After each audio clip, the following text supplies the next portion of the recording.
A girl named Fish gives you 3 cans of sardines, which would be a very nice offer if you weren't vegetarian. Luckily, one of these cans of sardines has a bar of chocolate inside. However, perhaps because of some unresolved animosity that she holds towards your bloodline, she doesn't tell you which can has the chocolate.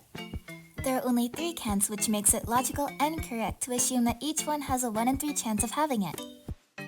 You take a random guess and pick the last one. Unfortunately, before you could open the can and see if luck was on your side today, she hastily swats it from your reach and puts a big X over the first can. You assume that eliminating one of the boxes of sardines wouldn't exactly alter your selection, but then she gives you the choice to switch to the other can. Which poses the question, should you? Would it even be logical to consider it? It didn't make sense why you were given this option. After all, it's 50-50 whether you get it or not, right? Before you jump to conclusions, you decided to check if the probability lined up with your intuition. After skillfully recreating the scenario, you cross out one of the boxes, the box that 100% doesn't have the chocolate inside of it. You also mark the box that you selected, as that's the one you think the chocolate is inside. Let's assume that it does have the chocolate in it.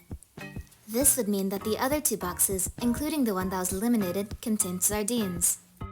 In the event that you already chose the right box, it would be unwise to switch to the other one. This event has a 1 in 3 chance of happening. You then draw out the scenario in which you picked one of the boxes with the fish inside, instead of the one with the chocolate. Now, it's almost obvious that you should switch to the other one. You feel overwhelmed with details, so you draw a chart to organize your thoughts.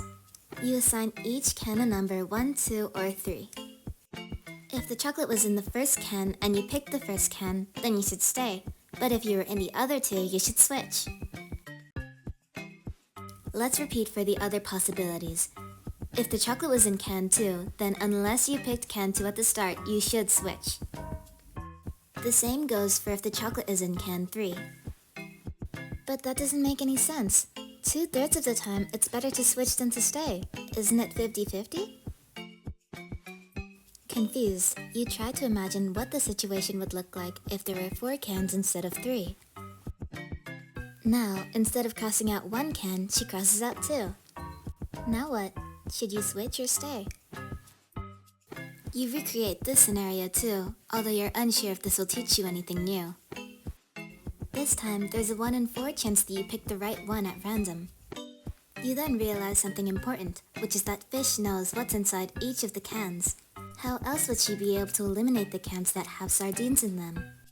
Which makes you think, intuitively, which box would contain the chocolate? The box that you picked at random, or the box that was suspiciously left untouched? In reality, the box that was left alone has a 3 in 4 chance of containing the chocolate, while yours still only has 1 in 4. That means that switching is the best option. It took some time to wrap your head around, but you think you finally understand. You return to Fish, now armed with the knowledge to confidently switch to the second can. One by one, she reveals what's inside of each box of sardines. It turns out switching was the right option. In summary, when posed with a situation like this, you should most definitely switch. This video was a sardine-fueled recreation of the Monty Hall problem, a paradox that you should definitely look into.